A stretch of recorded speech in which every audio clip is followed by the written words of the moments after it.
Jake Morrison felt sweat running down his back as he stood in the middle of the huge chamber. The walls were made of some kind of crystal that glowed with soft blue light. Around him sat hundreds of alien beings, all staring at him with eyes that looked nothing like human eyes. Some had 4 eyes, others had 6. Some aliens looked like giant insects with clicking mouths. Others were tall and thin like living glass. This was the Galactic Council, and Jake was the only human in the room. Behind Jake stood Captain Lisa Grant. She wore the dark blue uniform of the Earth Defense Corps.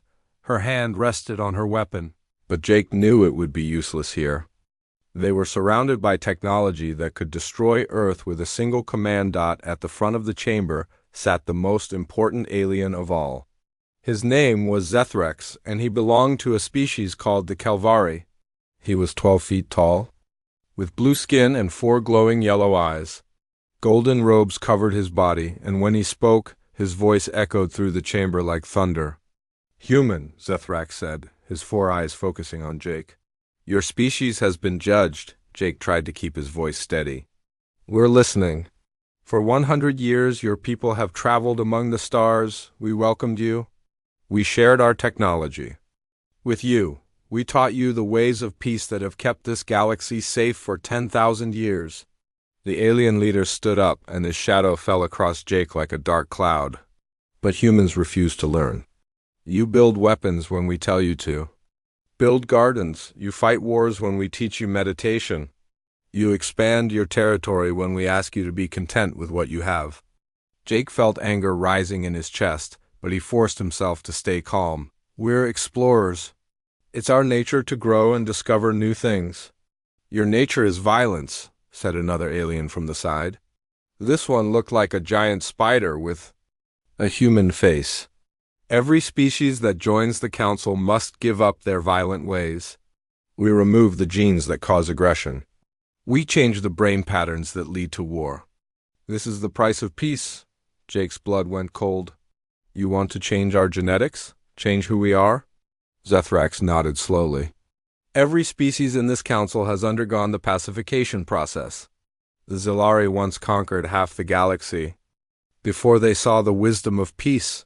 The Vorthak fought endless wars until they chose harmony over hatred. Now they live in perfect contentment." "You want to lobotomize us," Captain Grant said, speaking for the first time. Her voice was filled with disgust. "We want to save you," Zethrax replied, "and save the galaxy from you. Humans are the most dangerous species we have ever encountered.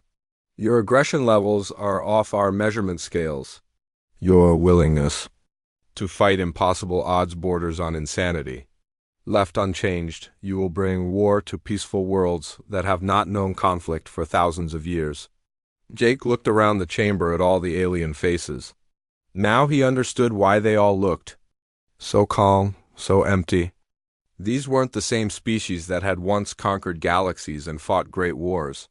They were shadows of what they used to be, their spirits crushed by genetic modification. "And if we refuse?" Jake asked. The chamber fell silent. Even the quiet humming of the technology seemed to stop. Zethrax's 4 eyes glowed brighter. "Then you will be contained. All human ships will return to your solar system immediately. No human will be allowed to leave Earth's space.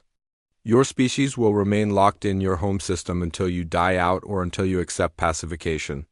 "That's imprisonment," Jake said. "That is quarantine," Zethrax corrected. "A necessary step to protect the galaxy from an aggressive species that refuses to evolve beyond its violent nature." Another alien spoke up. This one was tall and thin with silver skin. "The decision has already been made. All council members have voted. The quarantine begins in 72 hours. Jake felt the weight of humanity's future pressing down on him. Around the galaxy there were human colonies on dozens of worlds. Human merchants traded with alien civilizations. Human scientists worked in research stations far from Earth. All of that would end. "What happens to the humans who are already out there?" Captain Grant asked.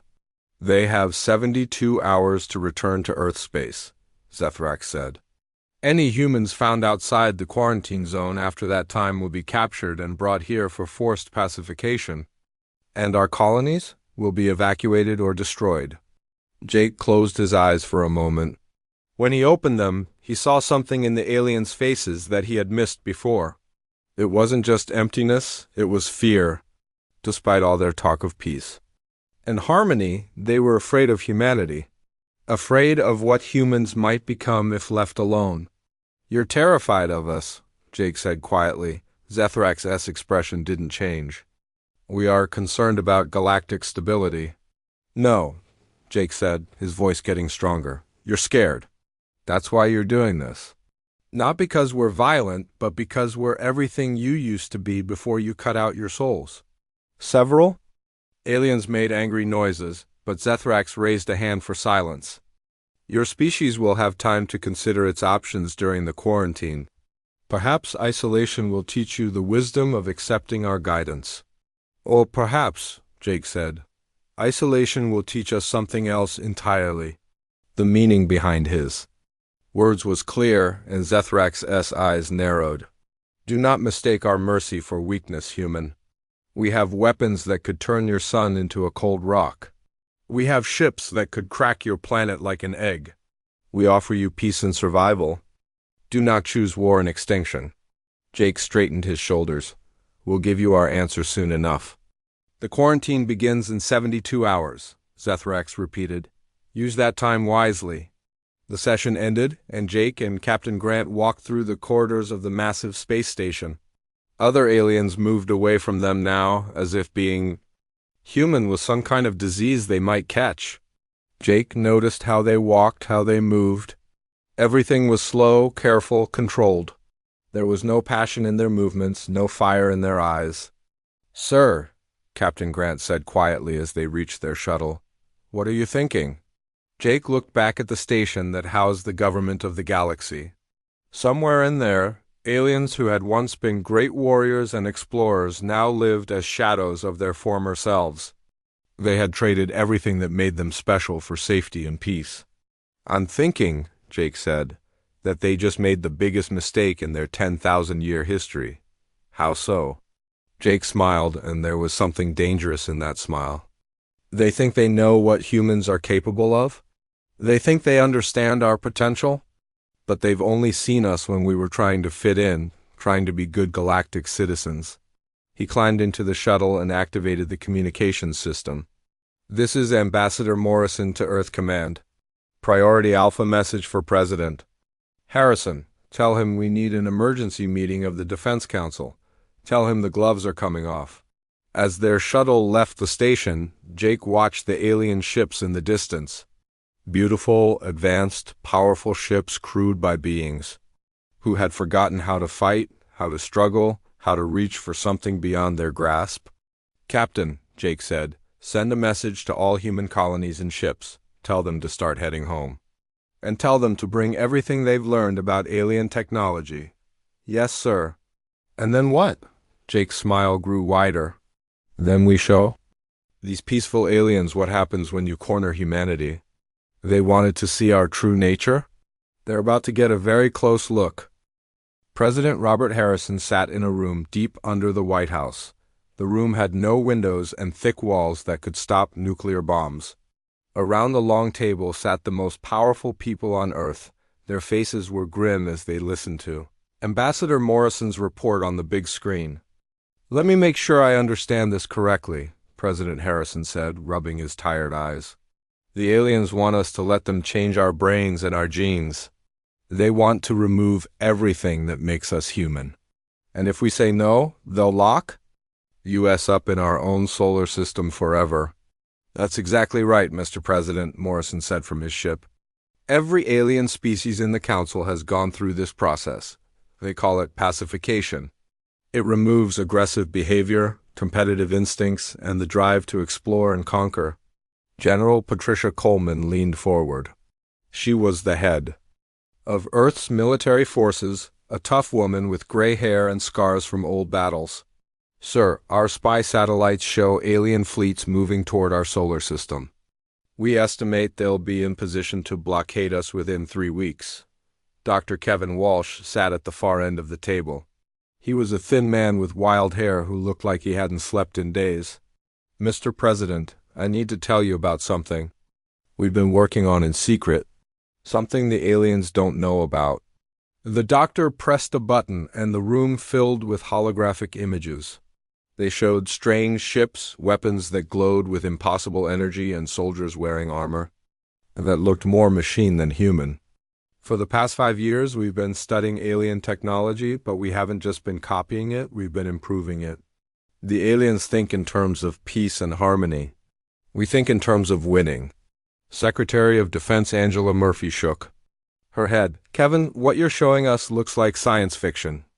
"It's not fiction anymore, Angela. We call it Project Prometheus.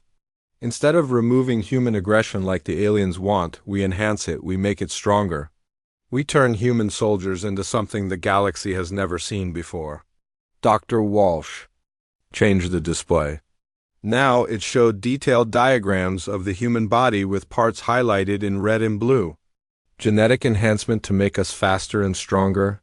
Computer implants to make us smarter. Cybernetic parts to give us abilities no natural human has ever had. "You're talking about turning our people into machines," Murphy said. "No," Dr. Walsh replied. "I'm talking about turning our people into something better than human. Something that can't be defeated by aliens who gave up their fighting spirit thousands of years ago." President Harrison stood up and walked to a wall covered with pictures of all the previous presidents. "Kevin, how far along is this project?" "We have prototypes, sir. Volunteers from the military who agreed to undergo the first tests. The results are beyond our wildest hopes." General Coleman pulled up another display. "Mr. President, if we choose this path, there's no going back. We'd be declaring war on a galactic civilization that's existed longer than human history." "They've already declared war on us," said Admiral Carol Hendricks, joining the meeting by video from the Space Fleet Command Center. "They just expected us to surrender without fighting." President Harrison looked around the table at his advisors. These were the people he trusted most in the world. They had guided humanity through wars, disasters, and the first contact with alien life. Now they faced the biggest decision in human history. "Show me these volunteers," Harrison said. Dr. Walsh pressed another button. The screen showed a military base hidden deep in the mountains of Colorado. In underground laboratories, men and women lay in strange machines that hummed with energy. Tubes and wires connected them to computers that monitored every part of their bodies. "The process takes 3 days," Dr. Walsh explained. "We rebuild them from the inside out. Enhanced muscles that are 10 times stronger than normal. Modified bones that can't break. Nervous systems that react faster than any computer. And most importantly, we don't just preserve their human nature, we amplify it." The screen showed a soldier stepping out of one of the machines. He looked human, but something was different. His eyes glowed slightly, and when he moved, it was with perfect coordination and incredible speed. "Lieutenant Colonel Steve Parker," Dr. Walsh said. "Former Marine." He volunteered for the first full enhancement. "Steve, can you hear us?" The soldier on the screen nodded. "Yes, sir, loud and clear." "How do you feel?" Parker flexed his hands, and the metal railing he was holding bent like soft clay. "I feel like I could take on an army, sir. When do we start the real tests?" President Harrison was quiet for a long moment. "Dr. Walsh, what are the risks?" "About 20% of volunteers don't survive the process," the doctor admitted. "Their bodies can't handle the changes. But those who do survive become something incredible. And if we go through with this, if we enhance our entire military, then we give the aliens something they've never faced before. Humans with no limits, humans who refuse to give up or give in."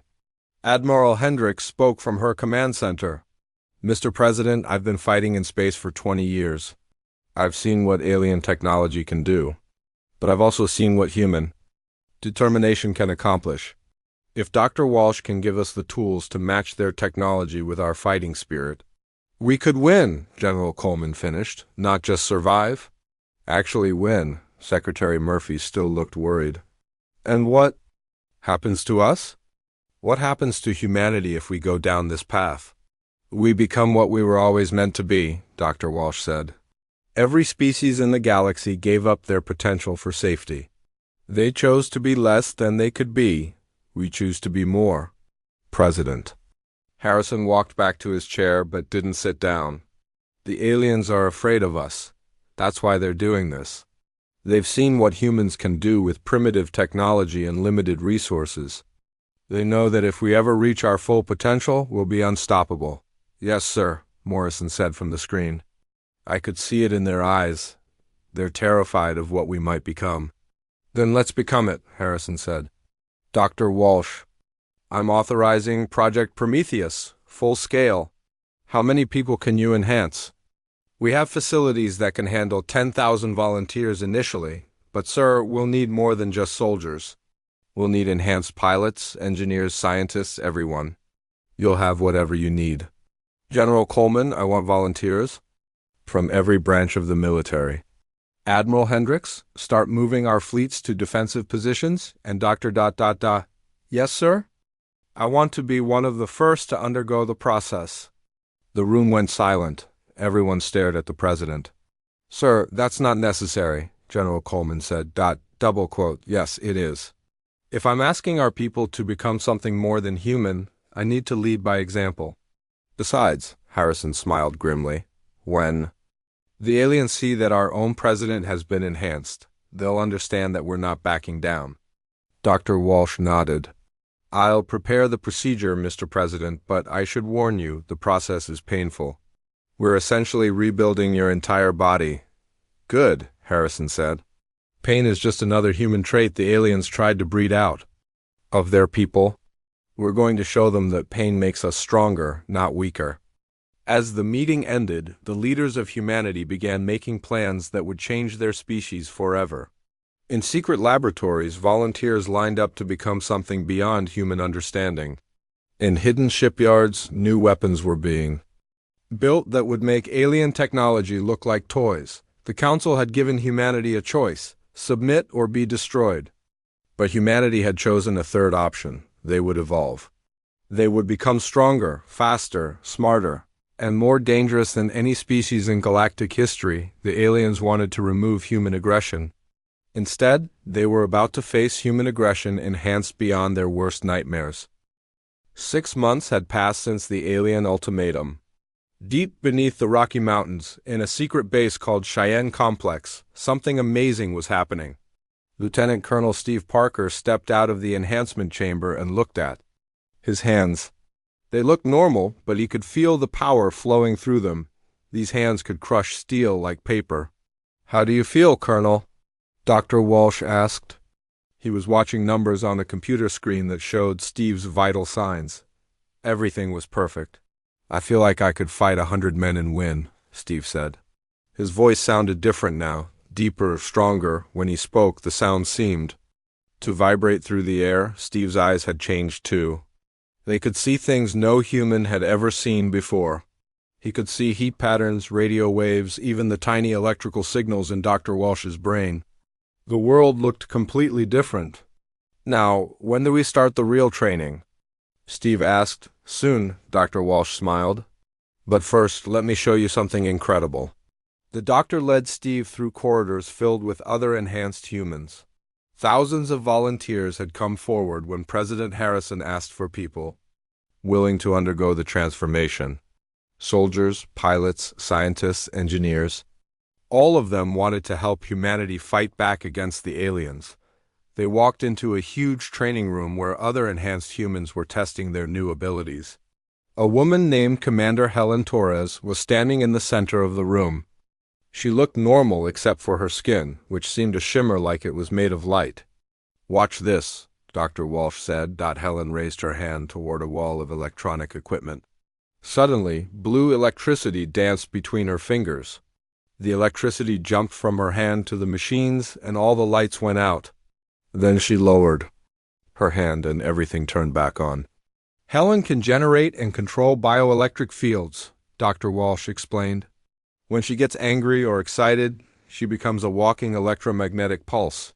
She can shut down any electronic device just by touching it. In another part of the room, a man named Sergeant Danny Cruz was sitting in front of a computer, but he wasn't using his hands to type. Thin wires came out of his fingers and connected directly to the machine. His eyes were closed, but information was flowing across the computer screen faster than any human could read. Danny can interface directly with any computer system, Dr. Walsh said. His brain has become part digital. He can hack into alien networks, control multiple ships at once, and process information faster than their most advanced computers. Steve watched in amazement as more enhanced humans showed off abilities that seemed impossible. One soldier could see through walls. Another could survive in the vacuum of space without a suit. A pilot could mentally connect with her ship and control it just by thinking. "Doctor," Steve said, "we're not human anymore, are we?" Dr. Walsh was quiet for a moment. "You're more than human. You're what humans were always meant to become. The aliens wanted to make us less than we are. Instead, we've become more." They walked to another part of the base where President Harrison was undergoing his own transformation. The leader of humanity lay in a chamber filled with glowing liquid. Machines worked on his body, rebuilding him cell by cell. Even unconscious, his face showed determination. "The president insisted on getting the most advanced enhancements," Dr. Walsh said. "Enhanced strategic thinking, improved pattern recognition, the ability to inspire loyalty in others just by speaking. When he wakes up, he'll be able to see political and military solutions that no normal human could imagine." Steve nodded. He could already feel changes in his own thinking. Problems that used to be difficult now seemed simple. His mind worked faster and saw connections he had never noticed before. "What about our weapons?" Steve asked. Dr. Walsh led him to another chamber where the new human fleet was being built. The ships looked nothing like the old human vessels. They were sleek and dangerous like living weapons. Their hulls seemed to shift and change as Steve watched. "The ships are bonded to their crews," Dr. Walsh explained. "They respond to emotions and thoughts. When the crew gets angry, the weapons charge faster. When they're determined, the engines produce more power. When they work together, the ship becomes more than the sum of its parts." Admiral Carol Hendricks approached them. She had been one of the first senior officers to undergo enhancement. Her eyes now glowed with a soft blue light, and when she moved, it was with perfect precision. "Colonel Parker," she said, "welcome to the new human race. How are you adapting to the changes?" "It's incredible, Admiral. I feel like I could take on the entire alien fleet by myself." "Good," she smiled.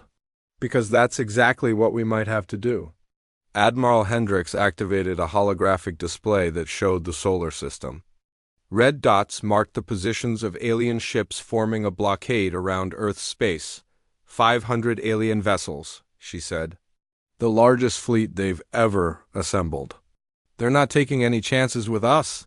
What's our strength?" Steve asked. 50 ships, the Admiral replied. "But each one is crewed by enhanced humans. Each vessel is essentially a living weapon bonded to a crew that thinks and reacts faster than any alien species." Dr. Walsh pulled up another display showing the alien ships. "The aliens have been at peace for so long that their technology has become predictable. They build for efficiency and safety, not for combat. Their weapons are powerful but slow. Their ships are strong but clumsy." "And their crews?" Steve asked. "Pacified," Admiral Hendricks said with disgust. "They've had their fighting instincts removed. They follow orders and stick to their training, but they can't adapt when things go wrong. They've forgotten how to be warriors."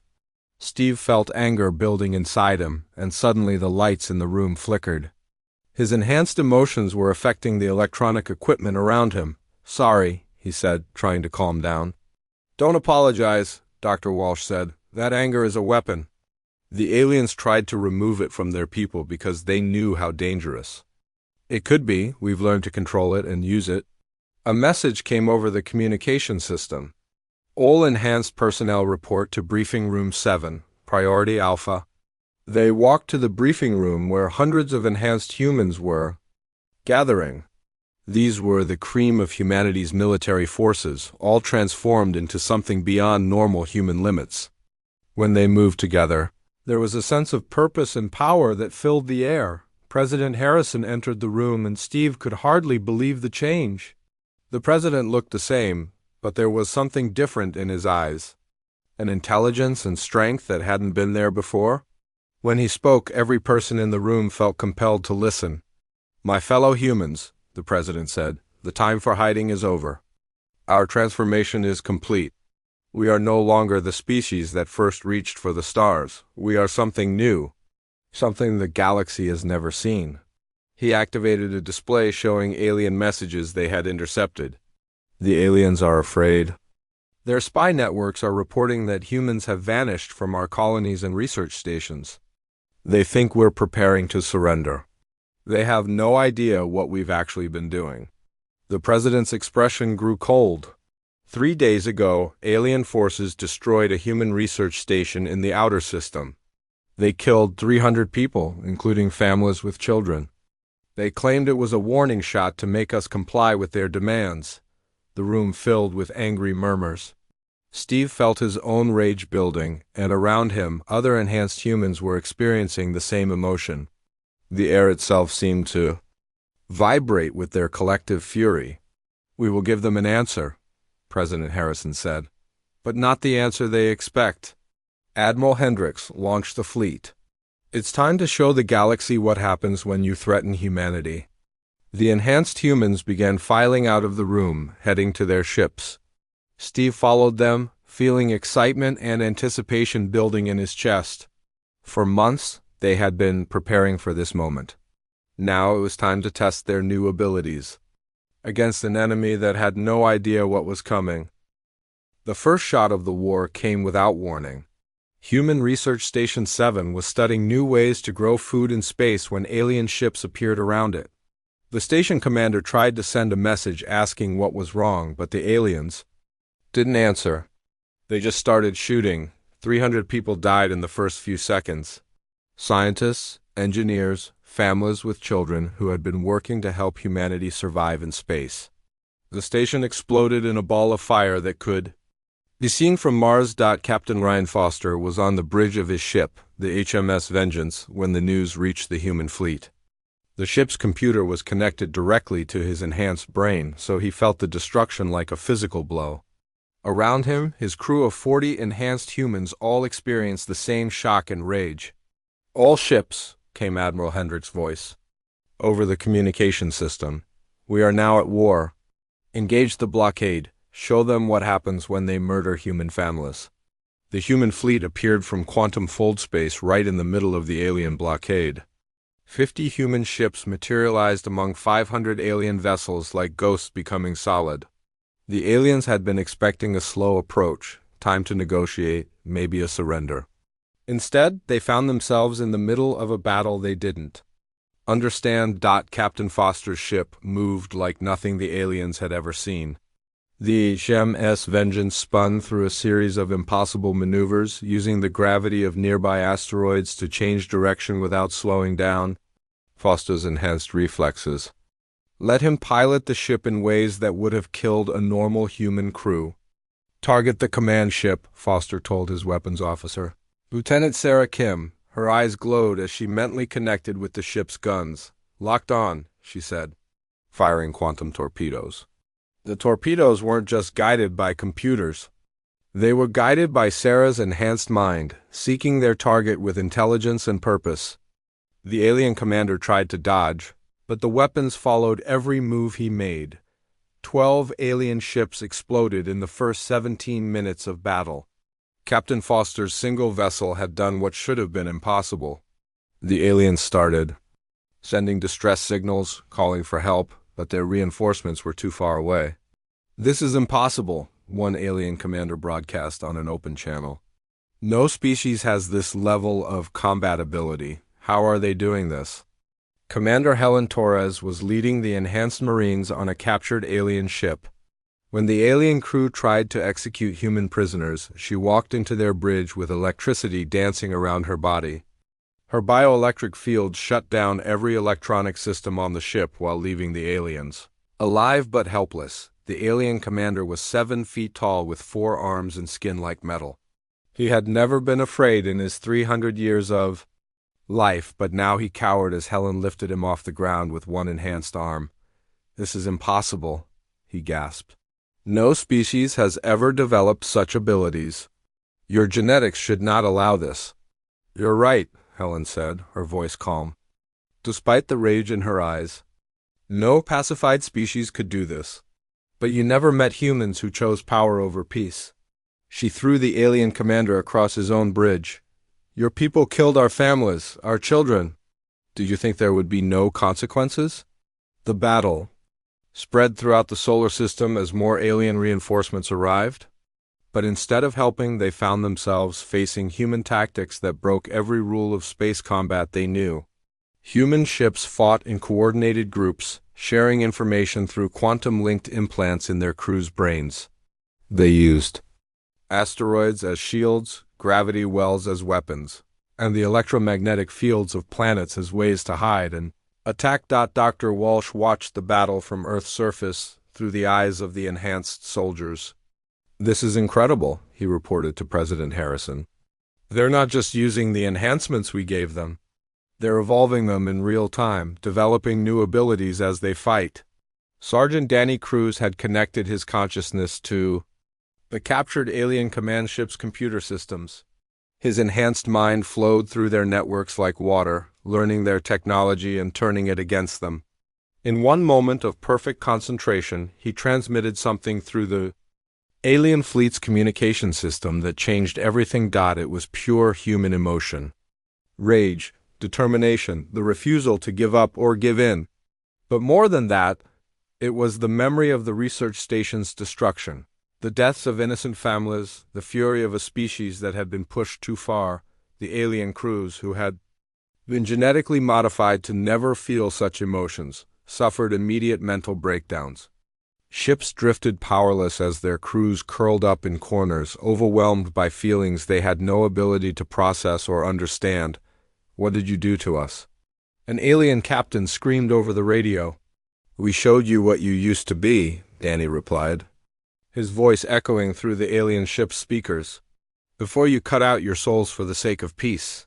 The turning point came when the human ship HMS Retribution, Admiral Hendricks' flagship, faced off against the alien fleet's most powerful vessel.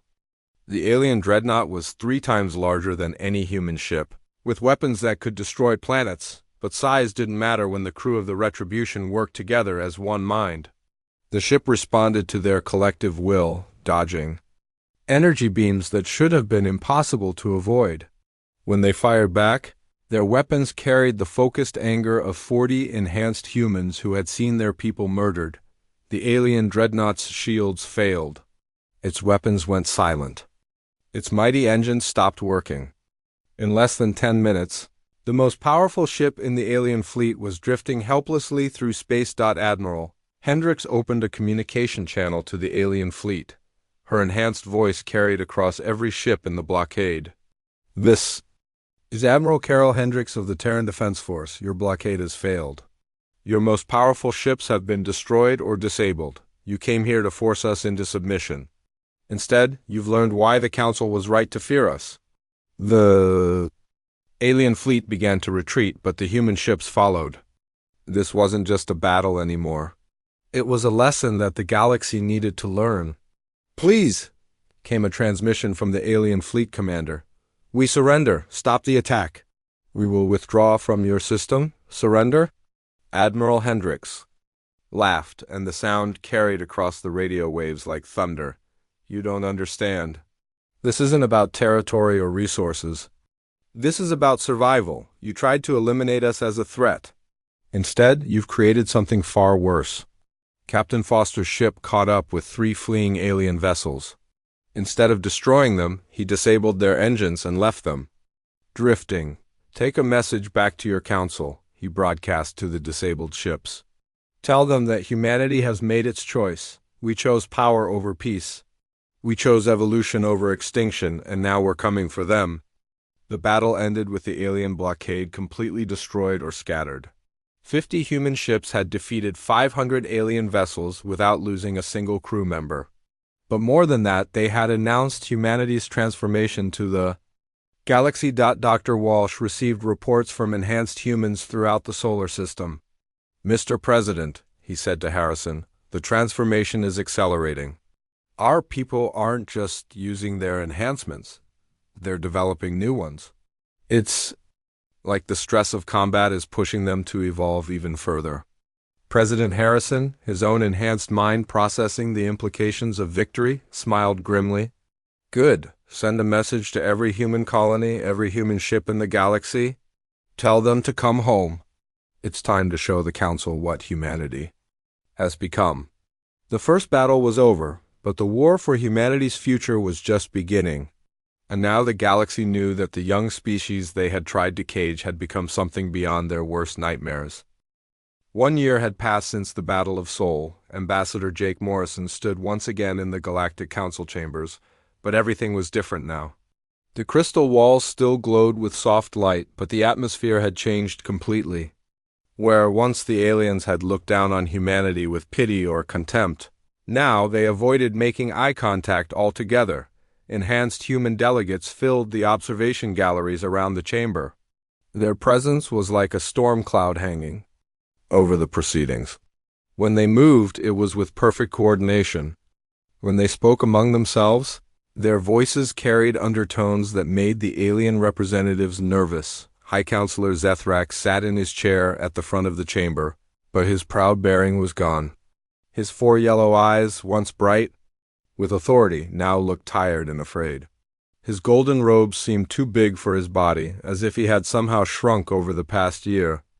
"The Council recognizes the changes in galactic power," Zethrak said, his voice barely above a whisper.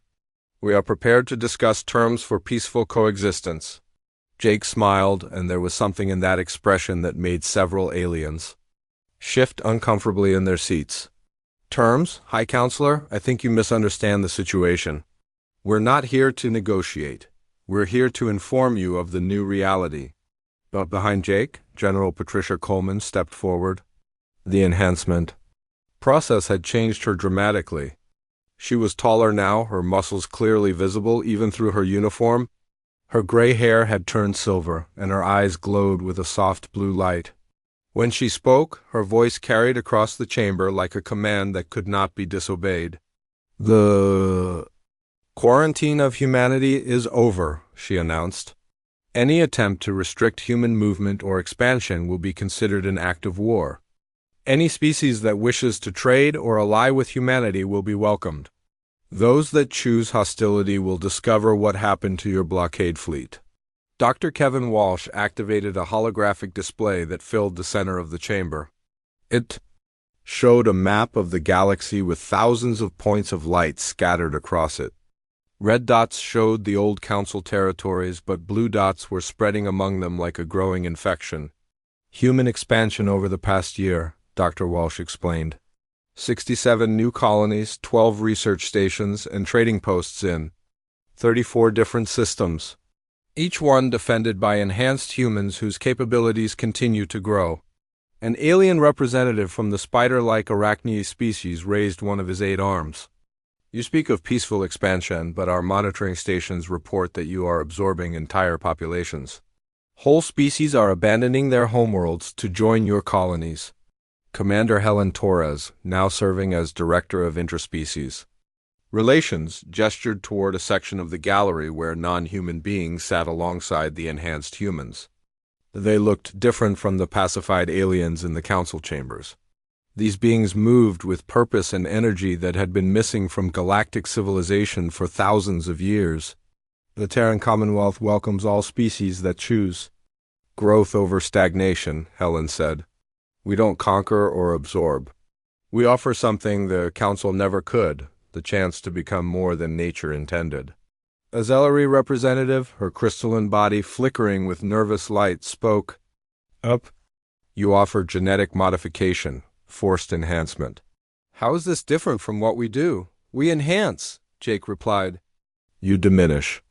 We make beings stronger, faster, smarter, and more capable. You remove their ability to feel, to strive, to dream of something better.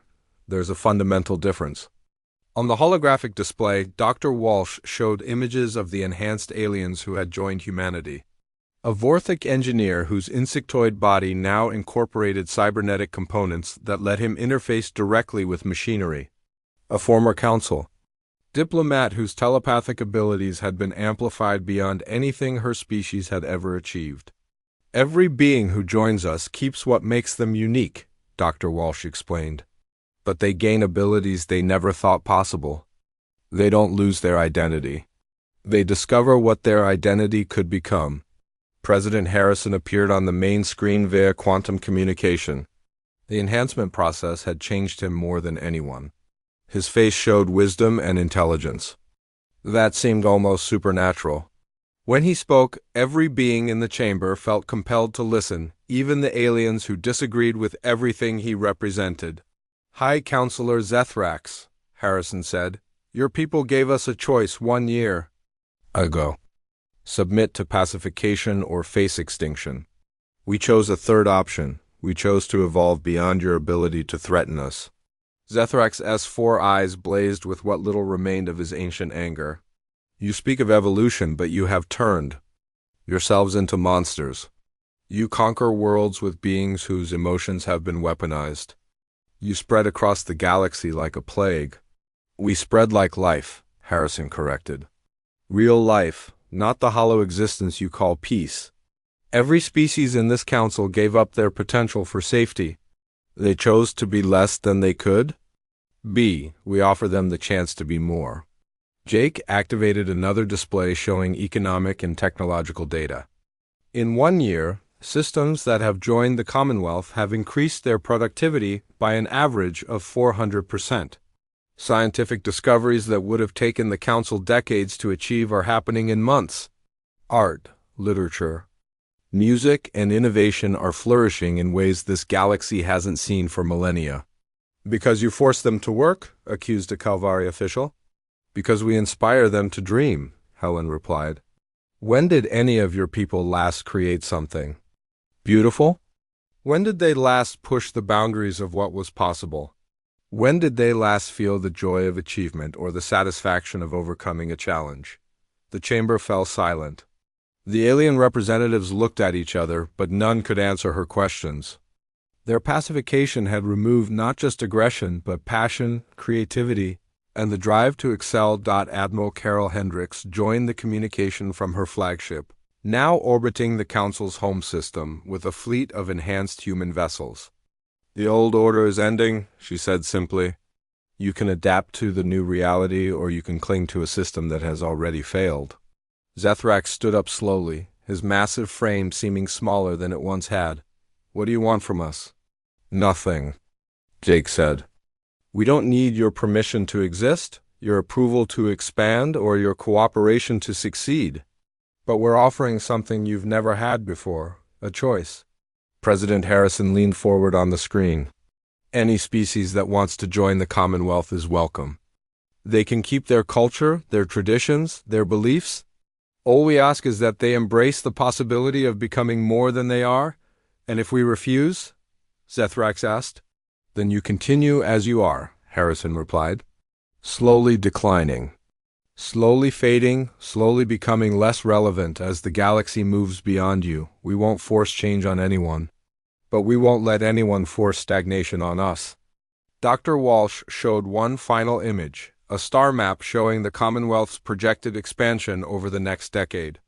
The blue dots were spreading everywhere, connecting previously isolated systems, bringing new energy to dead regions of space. This is the future, Jake said. Beings who refuse to accept limitations. Species that choose to grow instead of just survive. A civilization built on the principle that every individual can become something greater than they ever imagined. As the session ended, the alien representatives filed out slowly, their movements reflecting the weight of decisions they had never had to make before. Some would choose to join the Commonwealth. Others would retreat further into their controlled, pacified existence. But the galaxy had been changed forever. For the first time in 10,000 years, there was an alternative to the Council's vision of peace through weakness. Humanity had offered something revolutionary: peace through strength, growth through challenge, harmony through the celebration of potential rather than its suppression. Jake looked around the chamber one last time. When he had first stood here, humanity had been judged and found wanting. Now they were the judges, and their verdict was simple. The galaxy deserved better than what it had settled for. The age of pacification was ending. The age of human potential was just beginning, and they were taking the willing with them to heights no species had ever imagined possible.